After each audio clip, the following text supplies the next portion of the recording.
Meet the editors. ആരോപണങ്ങളെയും വിമർശനങ്ങളെയും ചെറുക്കാൻ കെൽപ്പില്ലാതെ വന്നതോടെയാണ് താരസംഘടനയിലെ കൂട്ടരാജി. ധാർമ്മികത ഉയർത്തിപ്പിടിക്കുന്നുവെന്ന് അവകാശപ്പെടുമ്പോഴും ഉത്തരം മുട്ടിയപ്പോഴുള്ള ഒളിച്ചോട്ടമായിട്ടാണ് സിനിമാ ലോകവും രാജിയെ നോക്കിക്കാണുന്നത്. സസ്പെൻസ് തീർത്ത രാജി നാടകം സംഘടനയെ എന്ത് ക്ലൈമാക്സിലേക്ക് എത്തിക്കുമെന്നാണ് ഇനി കണ്ടറിയേണ്ടത്. നാലു ഭാഗത്തു നിന്ന് അമ്പെയ്താലും അതിനെയെല്ലാം സിനിമയിൽ അതിജയിക്കാറുള്ള നായകന്മാർക്ക് പക്ഷേ വെള്ളിത്തിരയ്ക്ക് പുറത്ത് തെറ്റി. സ്ക്രീനിലെ പ്രകടനത്തിന് ലഭിക്കാറുള്ള കയ്യടി സ്വന്തം സംഘടനയ്ക്കുള്ളിൽ നിന്ന് പോലും ലഭിക്കാത്ത അവസ്ഥ. ഒപ്പം നിൽക്കുന്നവർ പോലും വിമർശന സ്വരങ്ങൾ കൊണ്ട് പൊറുതിമുട്ടിച്ചപ്പോൾ അതിനെ അതിജയിക്കാനാകാതെ വീർപ്പുമുട്ടുകയായിരുന്നു തലക്കനമുള്ള നായക നടന്മാർ പോലും. ആ അസ്വസ്ഥത എത്രത്തോളം വലുതായിരുന്നുവെന്നതിന്റെ മികച്ച ഉദാഹരണമാണ് ഈ പ്രതികരണം. ഇല്ലില്ല, ഇത് നിങ്ങളുടെ തീറ്റയാണെന്നാണ് ഞാൻ മനസ്സിലാക്കുന്നത്. നിങ്ങൾ അത് വെച്ച് കാശുണ്ടാക്കിക്കോളൂ, ഒരു കുഴപ്പമില്ല. നിങ്ങളിത് ആടിനെ തമ്മി തല്ലിച്ചിട്ട് ചോര കൂടി മാത്രമല്ല, നിങ്ങളൊരു സമൂഹത്തിന്റെ മാനസികാവസ്ഥയെ നിങ്ങൾ വഴിതെറ്റിച്ചു വിടുകയാണ്. ഇത്തരം ചോദ്യങ്ങൾക്കും ആരോപണങ്ങൾക്കും വിമർശനങ്ങൾക്കും മുന്നിൽ അടിപതറിയതോടെയാണ് അറ്റകൈ പ്രയോഗം എന്ന നിലയിൽ കൂട്ടരാജിയിലേക്ക് നീങ്ങിയത്. ധാർമ്മികത ഉയർത്തിപ്പിടിച്ചുള്ള രാജി എന്നായിരുന്നു ഉറക്കെ വിളിച്ചു പറഞ്ഞത്. പക്ഷേ സിനിമാ ലോകത്തെ പോലും ആ ധാർമ്മികത ബോധ്യപ്പെടുത്താനായില്ല എന്നത് മറ്റൊരു വിരോധാഭാസം. അതൊരു തിയേറ്ററായി പോയി. കാര്യം ആവശ്യമില്ലാത്തൊരു പരിപാടിയായിപ്പോൾ എല്ലാവരും കൂടി രാജിവെക്കേണ്ട കാര്യമില്ലായിരുന്നു. ഇത്തരം ഒട്ടലാണെന്നാണ് എനിക്ക് തോന്നുന്നത്. കാര്യം നമുക്ക് ചോദ്യങ്ങൾക്ക് മറുപടി പറയാനില്ലാതെ വരുമ്പോൾ നമ്മൾ എന്താ ചെയ്യുന്നത്? അതിനൊരു ഒളിച്ചോട്ടെന്ന് പറയാൻ പറ്റില്ല. കുറ്റാരോപിതരായ ആൾക്കാരെ മാറ്റി നിർത്തിക്കൊണ്ട് അമ്മ നിങ്ങളുടെ കൂടെയാണ് എന്ന് അമ്മ പറയലായിരുന്നു ഇച്ചിരി കൂടെ അതിനൊരു അന്തസ്സും അഭികാമ്യവും ആയിരുന്നത് അതായിരുന്നു. സംഘടനയെ നവീകരിക്കാനാണ് രാജിവെച്ചൊഴിയുന്നത് എന്നായിരുന്നു നേതാക്കളുടെ പ്രഖ്യാപനം. അതായത് താരസംഘടനയ്ക്ക് ഇനി വരാനിരിക്കുന്നത് സുവർണ കാലഘട്ടം എന്ന് ചുരുക്കം. പക്ഷേ അതിന് അണിയറയിലും അരങ്ങത്തും ഇനി തിരക്കഥ രചിക്കുന്നത് ആരാണെന്ന് മാത്രമാണ് കണ്ടറിയേണ്ടത്. Reporter Al Ameen, in reporter, Kochi. ചോദ്യം ഇതാണ്: തോറ്റോടിയോ താരങ്ങൾ?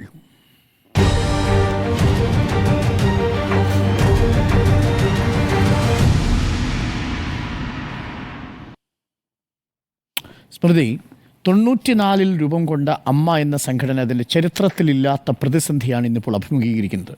ഒരു സംഘടനയുടെ എക്സിക്യൂട്ടീവ് കമ്മിറ്റി ഒന്നാകെ പിരിച്ചുവിടുക, അതും അതിൽ ചില നേതാക്കൾക്കെതിരെയുള്ള ആരോപണം വരുന്ന പശ്ചാത്തലത്തിൽ ഇതിന് കൂട്ടത്തോടെ പിരിച്ചുവിട്ട് രാജി. മാധ്യമങ്ങളെ ഇനി സംഘടനയുടെ പേരിൽ അഭിമുഖീകരിക്കേണ്ടതില്ല, അവർക്ക് ഉത്തരം പറയേണ്ടതില്ല.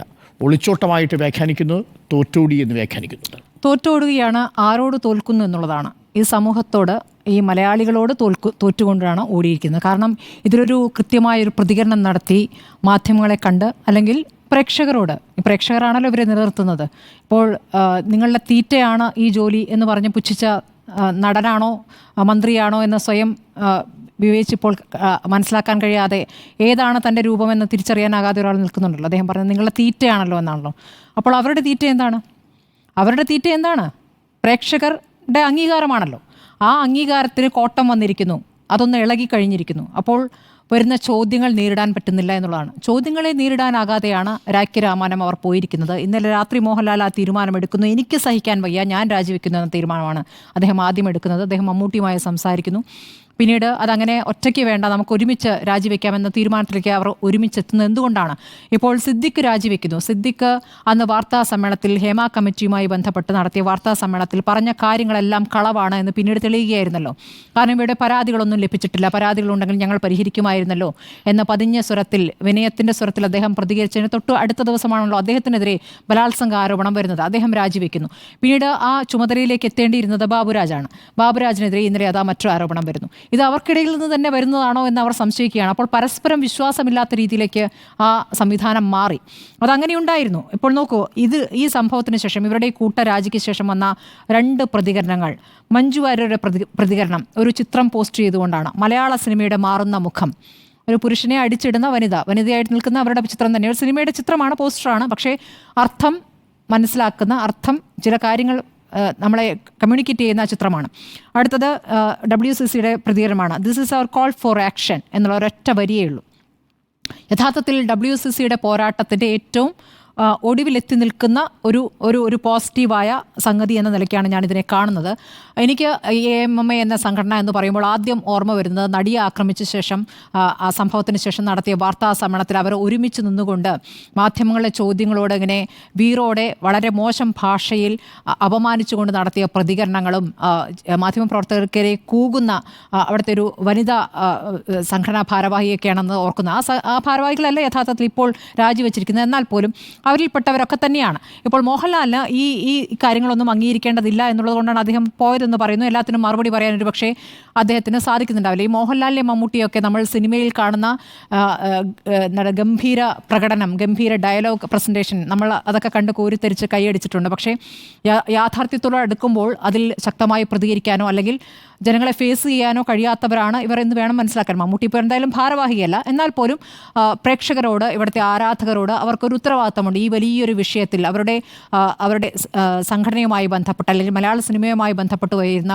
പ്രധാനപ്പെട്ട ആരോപണങ്ങളിൽ പ്രതികരിക്കാൻ അവർക്കൊരു ഉത്തരവാദിത്തമുണ്ട്. ആ ഉത്തരവാദിത്തം അവർ നിറവേറ്റിയിട്ടില്ല. നോക്കൂ, ജയൻ ചേർത്തല വൈസ് പ്രസിഡന്റ് രാജിവെക്കുമ്പോൾ പറഞ്ഞിരിക്കുന്നത് അമ്മയിൽ എല്ലാവർക്കും സമ്മതമായിട്ടുള്ള പുതിയ ഭാരവാഹികൾ ജയിച്ചു വരട്ടെ, അതാകുമ്പോൾ ആർക്കും പരാതി പറയാനുണ്ടാകില്ല, അമ്മ ഒരിക്കലും അനാഥമാകില്ല. അപ്പോൾ എല്ലാവരും പോയി നല്ല ഒരു പുതിയ സംഘം വരട്ടെ എന്ന് പറയുമ്പോൾ നിലവിലെ സംവിധാനം അത് പരാജയപ്പെട്ടു, അതിലെന്തൊക്കെ പിഴവുകളുണ്ടായി എന്ന് അവർക്ക് തന്നെ ബോധ്യപ്പെട്ടിരിക്കുന്നു എന്നുള്ളതാണ്.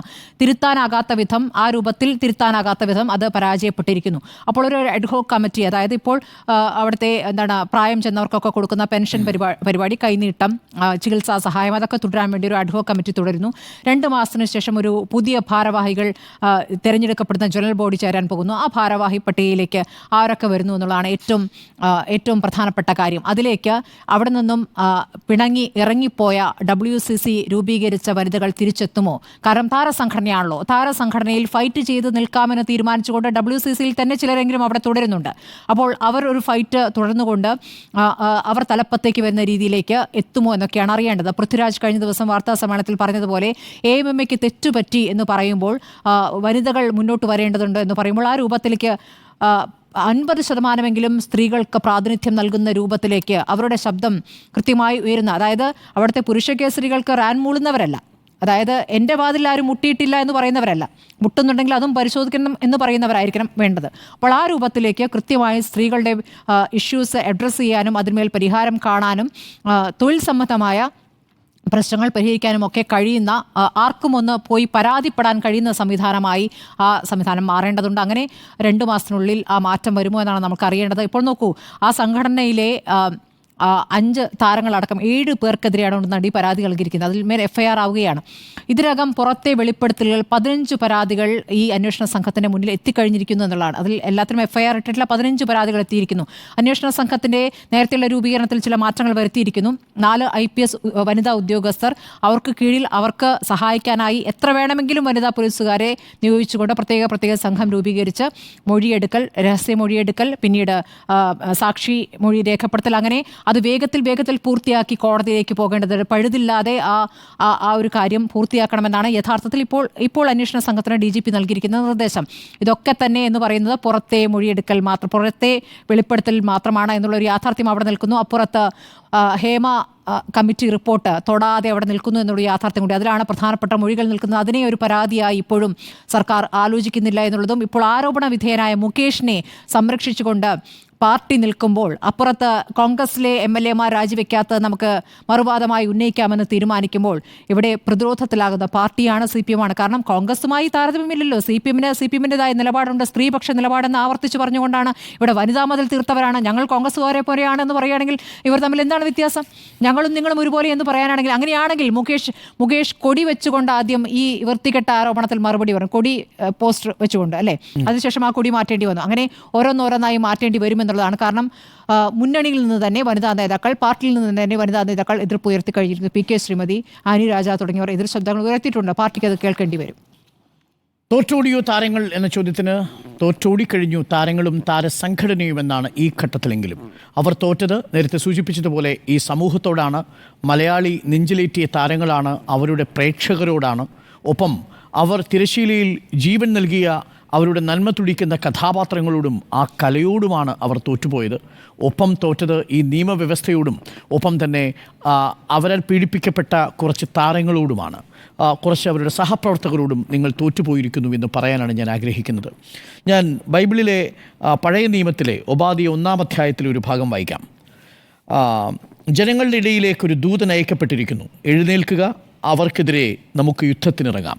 ആ ദൂതനായിരുന്നു 2017 ഫെബ്രുവരി മാസത്തിൽ ക്രൂരമായി ആക്രമിക്കപ്പെട്ട ഒരു യുവനടി. ആ യുവനടി ഒരു പോരാട്ടത്തിന് ഇറങ്ങിത്തിരിച്ചു. അവർക്കൊപ്പം നിലയുറപ്പിക്കാൻ കുറച്ച് യുവതികളായ നടികളും ഇറങ്ങിത്തിരിച്ചു.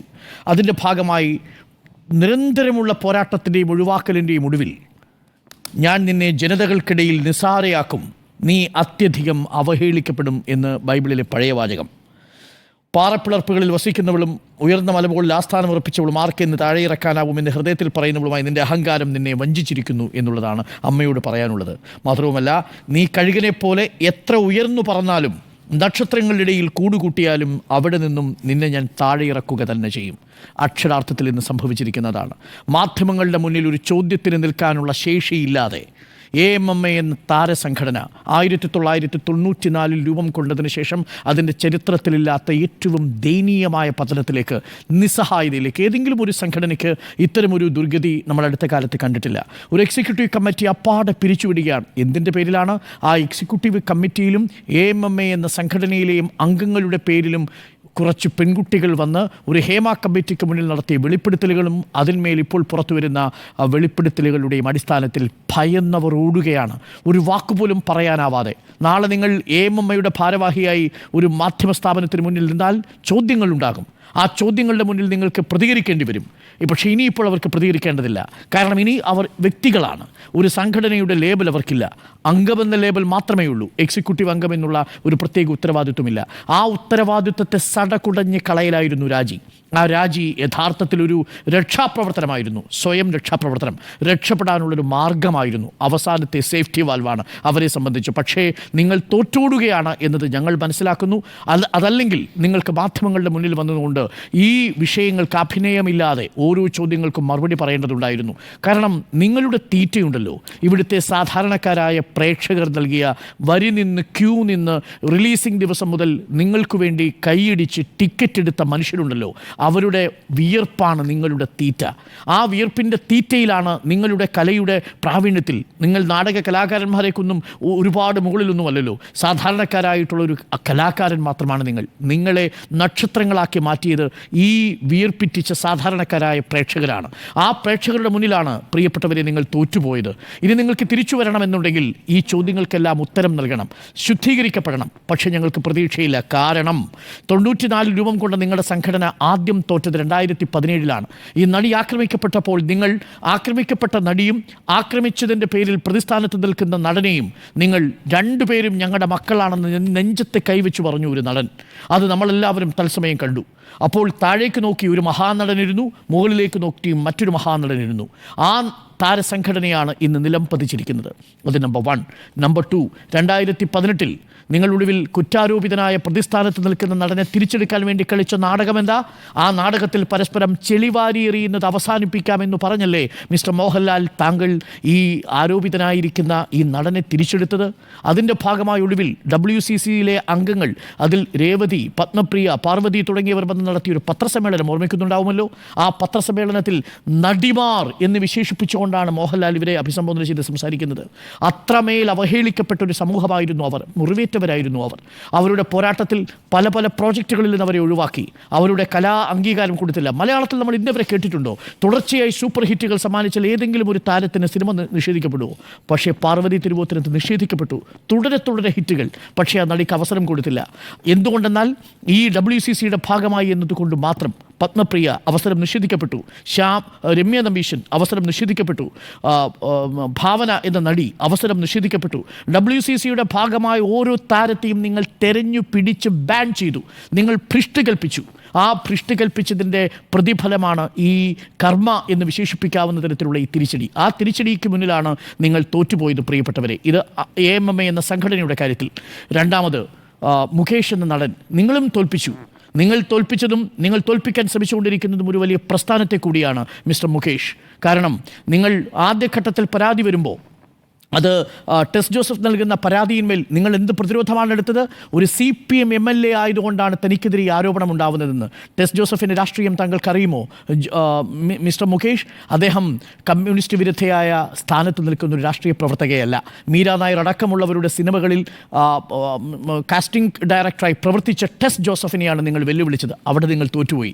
രണ്ടാമത് മുകേഷ് തോറ്റതെപ്പോഴാണെന്നറിയാമോ? ഇന്ന് നടത്തിയ വിശദീകരണക്കുറിപ്പിൽ. ആ വിശദീകരണക്കുറിപ്പിൽ ഒരു വിചിത്രമായ വാദമുണ്ട്. 2022 മുതൽ ഈ സ്ത്രീ എന്നെ ബ്ലാക്ക്മെയിൽ ചെയ്യുന്നുവെന്നാണ് പറഞ്ഞിരിക്കുന്നത്. എന്തിനാണ് ബ്ലാക്ക്മെയിൽ ചെയ്യുന്നതെന്നൊരു ചോദ്യമുണ്ടല്ലോ. ബ്ലാക്ക്മെയിൽ ചെയ്യണമെങ്കിൽ നിങ്ങളൊരു സാഹചര്യത്തിൽ പെട്ടിട്ടുണ്ടാവുമല്ലോ. ആ സാഹചര്യം എന്താണെന്ന് പറയാൻ എന്തുകൊണ്ട് മുകേഷിന് കഴിയുന്നില്ല? നിങ്ങൾ സെൽഫ് ഗോൾ അടിച്ചിരിക്കുന്നു മിസ്റ്റർ മുകേഷ്. ബ്ലാക്ക്മെയിൽ ചെയ്യപ്പെടണമെങ്കിൽ അങ്ങനെ ബ്ലാക്കായിട്ട് നിങ്ങളുടെ മുന്നിൽ എന്തെങ്കിലും ഒന്നും ഉണ്ടാവണം. ഇനി അതില്ല എന്ന് കരുതുക. നിങ്ങളെ ഒരു നടി നിങ്ങളുടെ കലാകാരനെ അപമാനിച്ചുകൊണ്ട് സമൂഹമധ്യത്തിൽ താറടിച്ച് കാണിച്ചാൽ ബ്ലാക്ക്മെയിൽ ചെയ്താൽ ഈ നാട് ഭരിക്കുന്നത് പിണറായി വിജയൻ്റെ പോലീസല്ലേ? ഇടതുപക്ഷ സർക്കാരല്ലേ ഈ സംസ്ഥാനം ഭരിക്കുന്നത്? നിങ്ങൾ എന്തുകൊണ്ട് പോലീസിൽ ഒരു കംപ്ലയിൻറ്റ്, എന്തിനൊരു വാക്കുകൊണ്ടൊരു കംപ്ലയിൻറ്റ്, ഒരു വരി നിങ്ങൾ കൊടുത്തില്ല?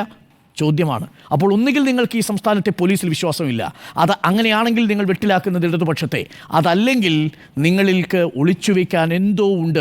ഈ സ്ത്രീയെ പ്രകോപിപ്പിക്കാൻ നിങ്ങൾക്ക് കഴിയാത്ത മാത്രം നിങ്ങൾ ഡിഫൻസിലാണ്, പ്രതിരോധത്തിലാണ്. അത് പൊതുസമൂഹം തിരിച്ചറിഞ്ഞു. പ്രിയപ്പെട്ട മുകേഷ്, താങ്കളും തോൽപ്പിച്ചു. ഇനിയുണ്ടല്ലോ മൂന്നാമത്തെ ഒരാൾ, സുരേഷ് ഗോപി. നിങ്ങൾ സ്വയം തോറ്റുകൊണ്ടിരിക്കുകയാണെന്ന് മാത്രമേ നമുക്ക് ഈ ഘട്ടത്തിൽ പറയാനുള്ളൂ. എന്താ നിങ്ങൾ പറഞ്ഞത്? തീറ്റ. എന്താണ് അതിൻ്റെ അർത്ഥമെന്നറിയാമോ സാർ? അങ്ങ് തീറ്റ എന്ന് വിശേഷിപ്പിച്ചത് അതിജീവനത്തിനു വേണ്ടി ഇപ്പോഴും ഞങ്ങളടക്കമുള്ള മാധ്യമങ്ങളിലൂടെ വന്ന് വിളിച്ചു പറഞ്ഞ് എന്തെങ്കിലും പ്രതീക്ഷ ഭാവിയിലെ കുഞ്ഞുങ്ങൾക്ക്, ഭാവിയിലെ പെൺകുട്ടികൾക്ക് ഈ ദുരന്തം ഉണ്ടാകാതിരിക്കാൻ വേട്ടക്കാർ ഇവരാണെന്ന് പറഞ്ഞുകൊണ്ടിരിക്കുന്ന മനുഷ്യരുടെ വെളിപ്പെടുത്തലുകളെയാണ് താങ്കൾ തീറ്റയെന്ന് വിളിച്ചത്. അതിജീവനത്തിന് വേണ്ടി ആഗ്രഹിക്കുന്ന മനുഷ്യരുടെ നിലവിളികളെ തീറ്റയെ കാണുന്നതിന് മറ്റെന്തോ ഒരു അസുഖമാണ്. അതെന്താണെന്ന് ഞങ്ങൾ പറയുന്നില്ല. പക്ഷേ താങ്കളുടെ ഒരു തീറ്റ, അത് നമ്മുടെ സാധാരണക്കാരായ പ്രേക്ഷകർ വരി നിന്ന് കമ്മീഷണറിലെ ഡയലോഗിൻ്റെ കൈയടിച്ച് നിങ്ങളെ താരമാക്കിയ മനുഷ്യരുടെ വിയർപ്പും അധ്വാനവുമാണ് എന്ന് മാത്രം അങ്ങ് മനസ്സിലാക്കുക. താങ്കൾ ഒരു മന്ത്രിയാണോ, താങ്കളൊരു നടനാണോ, അതിനുമപ്പുറം ഒരു നല്ല മനുഷ്യനാണോ എന്നുള്ളത് ഇന്ന് തെളിയിക്കപ്പെട്ടു എന്ന് മാത്രമേ ഞങ്ങൾക്കതിൽ പറയാനുള്ളൂ. വളരെ നിർഭാഗ്യകരമായി പോയി. താങ്കൾക്കിപ്പോഴും സിനിമയുടെ റോളിൽ നിന്ന്, ആ പോലീസ് കുപ്പായത്തിൽ നിന്ന് പുറത്തിറങ്ങി വരാൻ കഴിയുന്നില്ല. ഇങ്ങനെയൊന്നുമല്ല മിസ്റ്റർ സുരേഷ് ഗോപി താങ്കളിൽ നിന്ന് ഞങ്ങൾ പ്രതീക്ഷിച്ചതെന്ന് ഒരിക്കൽ കൂടി വിനയപൂർവ്വം ഞങ്ങൾ പറയട്ടെ. 3 പേരും നമ്മളെ തോൽപ്പിച്ചു. AMMA, മുകേഷ്, സുരേഷ് ഗോപി. അരുൺ, എവിടെ ഒരു സ്ത്രീകളും അവരെ ഒരു ചൂഷണത്തിന് വിധേയമായാൽ അവരെ ആ ചൂഷണത്തിന് വിധേയമായി ആക്കിയവർ ശിക്ഷിക്കപ്പെടണമെന്നുള്ള കാര്യത്തിൽ ഒരു ഡൗട്ടും ഇല്ല. ഇപ്പോൾ ഒരു ശത്രുക്കൾ വീണ് കിടക്കുമ്പോൾ അവരെ മാക്സിമം കരിവേക്കി തേക്കാമെന്ന് പറഞ്ഞ് കുറച്ചെങ്കിലും ആൾക്കാർ ഇതിൻ്റെ ഭാഗമായി ഇറങ്ങിത്തിരിക്കുന്നുണ്ട് എന്നുള്ളത് ഞാൻ വിശ്വസിക്കുന്നുണ്ട്. അങ്ങനെയുള്ള കുറച്ച് ആൾക്കാരെ ഏതൊക്കെയോ വിധത്തിൽ ആരൊക്കെയോ പ്രോത്സാഹിപ്പിക്കുന്നുണ്ട്. ആ പ്രോത്സാഹനം എന്ന് പറയുന്ന യഥാർത്ഥ ഇരകളെ അവരുടെ ഏതാണോ അവരുടെ കോഴ്സ് അത് നശിപ്പിക്കുന്ന ലെവലിലേക്ക് പോവുകയാണ്. ഇപ്പോൾ എന്താണ് സംഭവിച്ചിരിക്കുന്നത്? ഇപ്പോൾ എലിയെ പേടിച്ച് ഇല്ലം ചൂടുക എന്ന് പറയുന്ന കാരണന്മാർ പറഞ്ഞിട്ടില്ലേ? അതുപോലെ ഈ എലിയെ പേടിച്ചിട്ട് ഇല്ലം ചൂട്ട് അതിന് പെരയ്ക്ക് തീയും കൊടുത്തിട്ട് അതിനുണ്ടായിരുന്ന ആൾക്കാരെ ഇറങ്ങി ഓടി എന്നുള്ളതാണ് ഇപ്പോൾ അമ്മയെ സംബന്ധിച്ചിടത്തോളം കണ്ടിട്ടുള്ളത്. എന്താണ് ശരിക്കും അമ്മയിൽ നടന്നുകൊണ്ടിരിക്കുന്നത്? നമ്മളെ പണ്ട് കാലങ്ങളിൽ നമ്മൾ കണ്ടത് എങ്ങനെയാണ്? ഇതിന് ഈ പറയുന്ന ഞാൻ ഈ ഒരു വേറെ ആംഗിളിൽ ഞാനിതിനെ കാണാൻ ആഗ്രഹിക്കുന്നുണ്ടായിരുന്നു. ഈ പറഞ്ഞ പണ്ട് കാലങ്ങളിൽ പ്രൊഡ്യൂസർ അസോസിയേഷൻ എന്ന് പറയുന്ന സംവിധാനം ഉണ്ടായിരുന്നു. പ്രൊഡ്യൂസർമാരുണ്ടായിരുന്നു. ആ പ്രൊഡ്യൂസർമാരെന്ന് പറയുന്നത് എന്താ? സ്വർഗ്ഗചിത്രയെ പോലെ, ജൂബിലിയെ പോലെ, സെൻട്രൽ പിക്ചേഴ്സിനെ പോലെ, സെവൻ ആർട്സിനെ പോലെ, ഇതുപോലെയുള്ള സെഞ്ചുറിയെ പോലെ, ആരോമേനെ പോലെ, അങ്ങനെ എന്താണ് സ്വർഗ്ഗചിത്ര അപ്പച്ചനെ പോലെ ഉണ്ടായിരുന്ന ഒരു നിരവധി പ്രൊഡ്യൂസർമാരുണ്ട് ഈ എന്താ പറയുക ഈ പിന്നെ സിനിമാ ലോകത്ത്. പക്ഷേ ഇപ്പോൾ നിങ്ങൾ ഏതെങ്കിലും ഒരു പ്രൊഡ്യൂസറെ കണ്ടിട്ടുണ്ടോ? ഇപ്പോൾ കാണുന്നത് എങ്ങനെയാണ്? ഇപ്പോൾ മോഹൻലാലിൻ്റെ പടം എടുക്കാൻ വേണ്ടിയിട്ട് ഒരു ആൻ്റണി പെരുമ്പാവൂർ, മമ്മൂട്ടി കമ്പനീൻ്റെ പടം എടുക്കാൻ വേണ്ടി ഒരു മമ്മൂട്ടി കമ്പനി, പൃഥ്വിരാജിൻ്റെ പടം എടുക്കാൻ വേണ്ടി ഒരു ലിസ്റ്റിൻ ചീഫൻ, പിന്നെ ആരാണ് ടൊവിനോ തോമസിന് പടം എടുക്കാൻ സ്വന്തം കമ്പനി, ഉണ്ണിമൂന്നിന് പടം എടുക്കാൻ സ്വന്തം കമ്പനി, പിന്നെ എന്താണ് നമ്മുടെ ഫഹദ് ഫാസിലിനെ എടുക്കാൻ വേണ്ടി സ്വന്തം കമ്പനി. ഇപ്പോൾ ഇവരാരെങ്കിലും ഇവരേതെങ്കിലും നടന്മാർ ഇവർ സ്വന്തം പ്രൊഡ്യൂസ് ചെയ്ത് നടന്മാരായവരാണോ? ഞാൻ എൻ്റെ പടം സ്വന്തമായി പ്രൊഡ്യൂസ് ചെയ്ത് മോഹൻലാൽ അങ്ങനെ നടനായതാണോ? മമ്മൂട്ടി അങ്ങനെ നടനായതാണോ? സുരേഷ് ഗോപി അങ്ങനെ ചെയ്യുന്നില്ല നോക്കുക. പിന്നെ ഫഹദ് ഫാസിൽ അങ്ങനെ നടനായതാണോ? അല്ലെങ്കിൽ ഈ പറഞ്ഞ പൃഥ്വിരാജ് അങ്ങനെ നടനായതാണോ? ഈ പറഞ്ഞ ഉണ്ണിമൂന്നൻ അങ്ങനെ നടനായതോ? ഈ പറഞ്ഞ പിന്നെ ടോവിനോ തോമസ് അങ്ങനെ നടനായതാണോ? ഇവരെല്ലാം ആരുടെയോ പണങ്ങൾ മുടക്കി ഈ പറയുന്ന വ്യവസായത്തിൽ കൊണ്ട് ഇൻവെസ്റ്റ് ചെയ്ത് ആ സംവിധാനത്തിൽ വളർന്ന് വലുതായി ഒരു തട്ടിന് മേലെ എത്തിക്കഴിഞ്ഞപ്പോൾ ഇവർക്ക് താഴെയുള്ളവരൊന്നും വേണ്ട. ഇവരെല്ലാവരും കൂടി ഒരു സംഘടന ഉണ്ടാക്കിയിരിക്കണം. ഇപ്പം സംഘടനേൻ്റെ അവസ്ഥ അറിയോ നിങ്ങൾക്ക്? ഇപ്പോൾ സംഘടനയുടെ തലപ്പത്ത്, അമ്മേൻ്റെ തലപ്പത്ത് മോഹൻലാൽ, ഫെഫ്കേൻ്റെ തകർത്ത് മോഹൻലാലിൻ്റെ തന്നെ മോഹൻലാൽ പറഞ്ഞാൽ അങ്ങോട്ടോ ഇങ്ങോട്ടോ മാറാത്ത ബി ഉണ്ണികൃഷ്ണൻ അല്ലേ? പ്രൊഡ്യൂസർ അസോസിയേഷൻ്റെ മമ്മൂട്ടി പറഞ്ഞാൽ ഒരു ഇഞ്ച് അങ്ങോട്ടോ ഇങ്ങോട്ടോ പോകാത്ത ആൻഡോ ജോസഫ്, ഫിയോക്കിൻ്റെ തലപ്പത്ത് ആന്റണി പെരുമ്പാവൂര്. ഇങ്ങനെയുള്ള ഒരു ഇതാണ് ഈ കോക്കസ് എന്ന് പറയുന്നത്. അല്ലാതെ ഇവർ പറയുന്നത് പോലെ പവർ ഗ്രൂപ്പ് എന്ന് പറയുന്നത്. ഇപ്പം നിങ്ങൾ അമ്മയെന്ന് പ്രശ്നമായോ, നിങ്ങൾക്ക് പിന്നെ ഫിയോക്കിലേക്ക് പോകാൻ പറ്റില്ല, അല്ലെങ്കിൽ നിങ്ങൾക്ക് പിന്നെ ഫെഫ്കയിലേക്ക് പോകാൻ പറ്റില്ല. നിങ്ങളുടെ പടം ഡിസ്ട്രിബ്യൂഷൻ ചെയ്യുന്ന തലപ്പത്തിരിക്കുന്നത് ഈ പറഞ്ഞ ലിസ്റ്റ് സ്റ്റീഫനാണ്. നിങ്ങൾ ഈ പറഞ്ഞ ലിസ്റ്റ് സ്റ്റീഫൻ പടം നിങ്ങൾ ഇപ്പം വേറൊരു കാര്യം ഞാൻ പറയട്ടെ, ഇങ്ങനെ എടുക്കുന്ന പടങ്ങൾ നോക്കുക. ഒരു പടത്തിൻ്റെ ബഡ്ജറ്റ് 10 കോടിയാന്ന് നോക്കുക. 10 കോടിൻ്റെ 6 കോടി ആ നായക നടൻ മാത്രം വാങ്ങും. ബാക്കി 3 കോടി വേണം ഈ പറഞ്ഞ, അല്ലെങ്കിൽ 4 കോടി വേണം ഈ പറഞ്ഞ സംവിധാനങ്ങൾക്ക് മുഴുവൻ യൂസ് ചെയ്യാൻ വേണ്ടിയിട്ട്. ഏത് ലോജിക്കാ? ഇവർ പടത്തെ സ്നേഹിച്ചിട്ടാണ് ഈ പറയുന്ന സംവിധാനത്തിൻ്റെ പണത്തെ സ്നേഹിച്ചിട്ടാണ്. പടത്തെ സ്നേഹിച്ചിട്ടല്ല ഈ പരിപാടി എടുക്കുന്നത്. 10 കോടി ബഡ്ജറ്റിലൊരു പടത്തിൻ്റെ 6 കോടി ഒരേ ഒരു നടൻ വാങ്ങുമ്പോൾ നിങ്ങൾ ആലോചിക്കേണ്ടത് ബാക്കി 4 കോടി കൊണ്ട് വേണം ഇതിൻ്റെ ഡിസ്ട്രിബ്യൂട്ടർക്ക് പൈസ കൊടുക്കണം, ഇതിൻ്റെ ഡയറക്ടർക്ക് പൈസ കൊടുക്കണം, അണിയറ പ്രവർത്തനം മുഴുവൻ നടത്തണം, സെറ്റ് ഇടണം, ഈ പറഞ്ഞ കാസ്റ്റിംഗ് നടത്തണം, മ്യൂസിക് ചെയ്യണം, ഈ പറഞ്ഞ സംവിധാനങ്ങൾ മുഴുവൻ ഈ പറഞ്ഞ 4 കോടി കൊണ്ട് ചെയ്യണം. 10 കോടിക്കാണ് ഇതിൻ്റെ ആകെയുള്ള ബഡ്ജറ്റ്. എന്നിട്ട് ചെയ്യണം നമ്മൾ ഇവരുടെ മുന്നിൽ പോയി ഇരിക്കണം. എന്തുകൊണ്ടാണ് ഈ കാസ്റ്റിംഗ് കൗച്ചൊക്കെ വരുന്നത്? എന്തുകൊണ്ടാണ് ഇവരുടെ മുന്നിൽ എത്തിപ്പെടാൻ പറ്റുന്നില്ല? ഈ പറഞ്ഞ 5, 6, 7 കമ്പനികൾ മാത്രമാണ് ഈ അടുത്ത കാലങ്ങളിൽ പടം എടുത്തത്. നിങ്ങൾ ഈ പറഞ്ഞ ഞാൻ നേരത്തെ വായിച്ച ഈ പറഞ്ഞ ഏതെങ്കിലും ഒരു സംവിധാനത്തിൽ നിങ്ങൾ പടം കണ്ടിട്ടുണ്ടോ? അതിനേക്കാൾ വേറൊരു രസം ഞാൻ പറയാം. പ്രൊഡ്യൂസർ അസോസിയേഷൻ തലപ്പത്തിരിക്കുന്നത് ആൻഡോ ജോസഫാണ്. ആൻഡോ ജോസഫ് എത്ര പടം എടുത്തിട്ടുണ്ട്? ആൻഡോ ജോസഫ് എത്ര പടത്തിന് പണം മുടക്കിയിട്ടുണ്ട്? പണം മുടക്കിയത് മുഴുവൻ ഏതെങ്കിലും സാധാരണക്കാരനാണ്. ഇവരുടെ ബൈലോ പ്രകാരം അല്ലെങ്കിൽ നിയമപ്രകാരം എന്താണ്, ആദ്യം ചെയ്ത് പ്രൊഡ്യൂസർ അസോസിയേഷൻ രജിസ്റ്റർ ചെയ്യണം. ഞാനിപ്പോൾ ഒരു സാധാരണക്കാരനാണ്, എനിക്കൊരു പടം പ്രൊഡ്യൂസ് ചെയ്യണമെന്ന് ആഗ്രഹമുണ്ട്. എൻ്റെ കയ്യിൽ പുതിയ കഥയുണ്ട്, എൻ്റെ കയ്യിൽ പുതിയ സംവിധാനങ്ങളുണ്ട്, എൻ്റെ കയ്യിൽ പുതിയ ഡയറക്ടറുണ്ട്. ഇവരെല്ലാം കൂടി എടുത്തിട്ട് നമ്മളവിടെ ചെല്ലും, പ്രൊഡ്യൂസർ അസോസിയേഷനിൽ ചെല്ലും. അവിടെ ചെന്ന് കഴിഞ്ഞാൽ ആദ്യം ഇത് ആൻഡോയ്ക്ക് ഒരു പടം ചെയ്യണം. അപ്പോൾ ആൻഡോയ്ക്ക് എത്ര പൈസ നിൻ്റെ കയ്യിലുണ്ട്? 10 കോടി. എന്നൊരു പണി നമുക്കൊന്ന് ചെയ്യാൻ പറയും. പിന്നെ പേര് ആൻഡോ ജോസഫിൻ്റെയും എൻ്റെ പേര് ലൈൻ പ്രൊഡ്യൂസറും ആവും, അല്ലെങ്കിൽ ലൈൻ പ്രൊഡ്യൂസർ പിന്നെ ഈ ആൻഡോ ജോസഫും മറ്റും. ഇങ്ങനെ ഈ സിനിമ എന്ന് പറയുന്നത് ഇപ്പം നിങ്ങൾ പുതിയ നടന്മാരെ എവിടെയാണ് നിങ്ങൾ കണ്ടത്? പുതിയ പ്രൊഡ്യൂസർമാരെ നിങ്ങൾ എവിടെയാണ് കണ്ടിട്ടുള്ളത്? അമേരിക്കയിൽ നിന്നും വരുന്നവരും ലണ്ടനിൽ നിന്ന് വരുന്നവരും ദുബായിൽ നിന്ന് വരുന്നവരും മുഴുവൻ ഈ പറഞ്ഞ 10, 25 ആൾക്കാർ അടിയറവ് വെക്കുകയാണ് പോയിട്ട്. നിങ്ങൾ ഈ പുതിയ ഈ പറഞ്ഞ ഈ മോഹൻലാലിനെ അടക്കം മമ്മൂട്ടീനെ അടക്കം ഈ പറഞ്ഞ പൃഥ്വിരാജ് ഇന്നലെ ഭയങ്കര വീരവാദം അവിടെ ഇരുന്ന് അടിക്കാനായിട്ട് ഞാൻ മനസ്സിലാക്കിയ കാര്യമാണ്. പൃഥ്വിരാജിൻ്റെ കമ്പനി എങ്ങനെയാണ് പ്രൊഡ്യൂസ് ചെയ്യുന്നത് പടം? പൃഥ്വിരാജിൻ്റെ കമ്പനി പ്രൊഡ്യൂസ് ചെയ്യുന്നത് 50% പിന്നെ പ്രോഫിറ്റിൻ്റെ 50% വാങ്ങിയിട്ടാണ്. ഇവരുടെ റെമ്യൂണറേഷൻ അവർ ഇൻവെസ്റ്റ്മെൻറ്റായിട്ട് കാൽക്കുലേറ്റ് ചെയ്യും. ഇൻവെസ്റ്റ്മെൻറ്റായിട്ട് കാൽക്കുലേറ്റ് ചെയ്ത് അതിന് ശേഷം കിട്ടുന്ന ആ റെമ്യൂണറേഷൻ ക്യാപിറ്റൽ റൈസ് ചെയ്തിട്ട് അതിൻ്റെ പ്രോഫിറ്റ് കിട്ടുമ്പോൾ അതിന് 50% കൊണ്ടുപോകും. പൈസ മുടക്കുന്ന ആരാ? ഈ പ്രൊഡ്യൂസറാണ്. ഇവരുടെ മുടക്കം എന്താ? ഇവരുടെ ജോലി മാത്രം. എന്നിട്ട് പറയും ഞാൻ എന്നെ ഉള്ളതുകൊണ്ടല്ല ഇത്രയും കോടിക്കണക്കിന് രൂപ കിട്ടുന്നതെന്ന് പറയാം. അപ്പോൾ അതിൻ്റെ അർത്ഥം എന്താ? അതിൻ്റെ അർത്ഥം ഇവർ പണത്തിന് വേണ്ടിയിട്ടല്ല പണം ചെയ്യുന്നത്, പണത്തിന് വേണ്ടിയിട്ടാണ്. ബിസിനസ്സാണ് ഇത്, പക്കാ ബിസിനസ്സാണ്. ഈ പറയുന്ന ഒരു വ്യവസായം എന്ന് പറയുന്ന സംവിധാനത്തെ ഇപ്പം ഇവരൊരു 10, 15 പേര് കൂടി അവർ കൈയടക്കി വെച്ചു. ഇതാണ് ഹേമ കമ്മിറ്റിയിൽ പറഞ്ഞിട്ടുള്ളത്. അല്ലാതെ ഹേമ കമ്മിറ്റി പറഞ്ഞത് സാധാരണക്കാരെ മുഴുവൻ നിങ്ങൾ ഈ പറഞ്ഞ 10, 15 ആൾക്കാർ മമ്മൂട്ടി, മോഹൻലാൽ, സുരേഷ് ഗോപി, പൃഥ്വിരാജ് അങ്ങനെയൊന്നും അല്ലല്ലോ പറഞ്ഞിരിക്കുന്നത്. 15 പവർ ഗ്രൂപ്പ് എന്ന് ഉദ്ദേശം എന്താണ്? ഇത് ഹേമ കമ്മിറ്റി എല്ലാം പഠിച്ചിട്ട് തന്നെയാണ് പറഞ്ഞിരിക്കുന്നത്. അപ്പം ഇതിൻ്റെ അകത്തുണ്ടാകുന്ന സംഭവം എന്താ? ഇപ്പം അമ്മയുടെ ഉള്ളിൽ തന്നെ പ്രശ്നം നോക്കിക്കോളൂ. അമ്മേൻ്റെ ഉള്ളിൽ എന്താ പ്രശ്നം? ഒരു 10-ലധികം വരുന്ന നടന്മാർ 80% പണം കൊണ്ടുപോവാണ്. ബാക്കി വരുന്ന 536 മെമ്പർമാരെ കണ്ടാണുള്ളത്. 506 മെമ്പർമാരുള്ള ഈ 10, 15 നടന്മാർ 75% പണം കൊടുത്തിട്ട് ബാക്കി വരുന്ന നക്കാപ്പിച്ച ഈ പറഞ്ഞ 500 അംഗങ്ങൾക്ക് വീതിച്ചു കൊടുക്കല്ലേ? ഞാൻ എൻ്റെ ചോദിക്കട്ടെ, മമ്മൂട്ടി കമ്പനിയിൽ ഒരു പ്രൊഡക്ഷൻ വന്നു, മോഹൻലാലിൻ്റെ കീഴിലുള്ള ഒരു ആശീർവാദ് സിനിമാസിലെ പ്രൊഡക്ഷൻ വന്നു, പൃഥ്വിരാജിൻ്റെ കമ്പനിയിൽ ഒരു പ്രൊഡക്ഷൻ വന്നു. ഇത് നിങ്ങൾക്ക് ആരെങ്കിലും ഒരു പുതുമുഖ നടീനെ അവിടെ ഇൻട്രൊഡ്യൂസ് ചെയ്യാൻ പറ്റുമോ? ആരും ത്രൂ ഇൻട്രൊഡ്യൂസ് ചെയ്യും? പണ്ട് അങ്ങനെയൊന്നുമല്ല. പണ്ട് ഒരു പടം ചെല്ലുമ്പോൾ കാസ്റ്റിംഗ് ഉണ്ടായിരുന്നു. കാസ്റ്റിങ്ങിന് വേണ്ടി ഒരു സ്ഥലത്ത് ഇന്ന സമയത്ത് നിങ്ങൾക്ക് ആൾക്കാരെ പോവാം, നിങ്ങൾക്ക് കഥ പറയാം. ഇപ്പോൾ ഇത് ആർക്കെങ്കിലും പറ്റുന്നുണ്ടോ? മമ്മൂട്ടിൻ്റെ അടുത്ത് ചെല്ലണമെങ്കിൽ ആദ്യം ആൻഡോ ജോസഫിൻ്റെ അടുത്തോ ഈ ജോർജിൻ്റെ അടുത്തോ പോയി സംസാരിച്ചാൽ മാത്രമേ മമ്മൂട്ടിൻ്റെ അടുത്ത് ചെല്ലാൻ പറ്റുള്ളൂ. മോഹൻലാലിൻ്റെ പടം പ്രൊഡ്യൂസ് ചെയ്യണം, മോഹൻലാലിൻ്റെ ഒന്ന് കാണണമെങ്കിൽ ആൻ്റണി പെരുമ്പാവൂരിൻ്റെ അനുവാദം വാങ്ങിയ ശേഷം മോഹൻലാലിൻ്റെ അടുത്ത് പറ്റുള്ളൂ. ഇപ്പോൾ ലിസ്റ്റ് സ്റ്റീഫൻ്റെ പൃഥ്വിരാജിൻ്റെ അടുത്തൊരു പടം എടുക്കുന്ന ലിസ്റ്റ് സ്റ്റീഫിൻ്റെ അനുവാദമില്ല, അങ്ങോട്ട് ചെല്ലാൻ പറ്റില്ല. ഇങ്ങനെയുള്ള ഒരു സംവിധാനം ഇവരുണ്ടാക്കി വെച്ചു. ഇതിന് തൊട്ട് മുമ്പ് ചെയ്ത ആളാരാന്നറിയോ? ഇത് മുമ്പ് ചെയ്ത ആളും ദിലീപാണ്. ഈ ദിലീപ് ഇത് ചെയ്തപ്പോഴാണ് 2020 സിനിമ എടുത്തപ്പോൾ ഇവർക്ക് അയ്യോ ഞങ്ങൾ എല്ലാവരും കൂടി വെച്ച് ദിലീപ് ഒരു കോടിക്കണക്കിന് ഉണ്ടാക്കി എന്ന് പറയുമ്പോൾ എല്ലാവരും കൂടെ ദിലീപിനെ നെഞ്ചത്തേക്ക് കയറി, ദിലീപിനെ ചവിട്ടി പുറത്താക്കി ഒരു സൈഡിലേയും ചെയ്തു. ദിലീപ് നോക്കിക്കഴിഞ്ഞപ്പോൾ ദിലീപിന് കുറച്ചും കൂടെ അഹങ്കാരമായി. എനിക്കിപ്പോൾ സിനിമ അമ്മ മാത്രം പോരാ, അപ്പോൾ എനിക്ക് ഡിസ്ട്രിബ്യൂഷൻ വേണം. അപ്പോൾ ഡിസ്ട്രിബ്യൂഷൻ്റെ ഇതിലേക്ക് പോയി. എനിക്ക് തിയേറ്ററുകളെല്ലാം വേണം, അതിൻ്റെ ഭാഗത്തേക്ക് പോയി. അപ്പോൾ ഇതെല്ലാം കൂടി ഇതെല്ലാം കൂടി ഇദ്ദേഹം കൈയടക്കുമോ എന്ന് വിചാരിച്ചിട്ട് എല്ലാവരും ഇതിലേക്ക് പോയി. ഈ പറയുന്ന സംവിധാനം ഒരു 10-15 ആൾക്കാരുടെ കയ്യിലേക്ക് ഈ സാധനം ഒതുങ്ങി എന്നുള്ളതാണ് സത്യം. അതിൻ്റെ ഭാഗമായിട്ട് എന്ത് സംഭവിച്ചു? അതിൻ്റെ ഭാഗമായിട്ട് ഈ പറഞ്ഞ ഒരു സംവിധാനങ്ങളും ജെന്യൂനായി നടക്കുന്നില്ല. ഇപ്പം ഇന്ന് ജോയ് മാത്യൂസ് പറഞ്ഞ കാര്യം എന്താണെന്നറിയോ? ഞാൻ ജോയ് മാത്യൂസിന് ഇൻ്റർവ്യൂ കാണുമായിരുന്നു. അതിനകത്ത് പറഞ്ഞത് 2 മാസം കഴിയുമ്പോൾ ഈ മോഹൻലാൽ തന്നെ പ്രസിഡന്റായി തിരിച്ചു വരുന്നത് നമുക്ക് കാണാം എന്നല്ലേ പറഞ്ഞേ. അപ്പോൾ എന്തിനാണ് ഈ പറഞ്ഞ സംവിധാനം ചെയ്യുന്നത്? 2 മാസം കഴിഞ്ഞിട്ട് മോഹൻലാൽ ഇതിലേക്ക് തിരിച്ചു വരുന്നത് കാണാൻ വേണ്ടിയിട്ടാ? അല്ലല്ലോ. ഇപ്പോൾ ഇറങ്ങിപ്പോയാൽ ആ വഴിക്ക് പോകണം. പിന്നെ പുതിയ തെരഞ്ഞെടുപ്പ് വരണ്ടേ? ഞങ്ങൾ ആരും മോഹൻലാൽ ഇങ്ങോട്ട് പ്രസിഡന്റ് ആവാൻ പറഞ്ഞാലും ഞങ്ങളെല്ലാവരും കൂടെ പിടിച്ച് പ്രസിഡന്റ് ആക്കിയതാന്ന് പറയുന്നത്. അയ്യോ അച്ഛാ പോലെ എന്ന് പറഞ്ഞാൽ ഞങ്ങളെല്ലാവരും കൂടെ കൂടിയിട്ട് പ്രസിഡന്റ് ആക്കിയതാണ് പറയും. എന്തിന് പ്രസിഡന്റ് ആക്കി? അവിടെ അമ്മയിൽ തൻ്റെ ഇടമുള്ള ഒരാൾ പോലും ഉണ്ടായിരുന്നില്ലേ? ഈ പറഞ്ഞ ഇത്രയും ആരോപണം വന്നിട്ട് ആരോപണത്തിന് മറുപടി പറയാൻ പറ്റില്ല. ഇവർ ഈ സംഘടന വെച്ചിരുന്നതിനാ?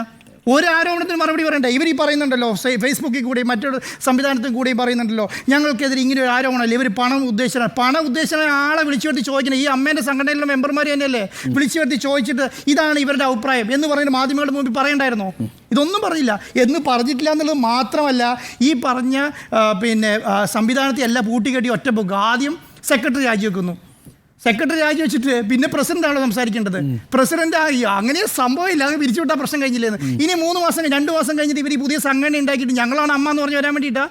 നിങ്ങൾക്ക് ഇവർ പറയുന്ന വേറൊരു കാര്യം അറിയാം നിങ്ങൾക്ക്? ഈ ഒരു 4 മാസത്തെ ബഡ്ജറ്റ് എന്ന് പറയുന്ന റവന്യൂ എന്ന് പറയുന്ന 1000 കോടിയാന്ന് ഓർക്കണം. ഈ 116 ആൾക്കാർക്കാണ് ഇവർ കൈനീട്ടം കൊടുക്കുന്നതെന്ന് പറഞ്ഞാൽ അല്ലേ?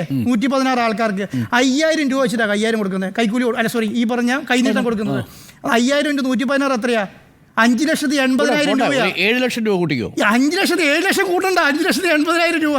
5,80,000 രൂപയാണ് ഇവരെല്ലാം കൂടെ വലിയ കാര്യമായിട്ട് കൊടുക്കുന്നത്.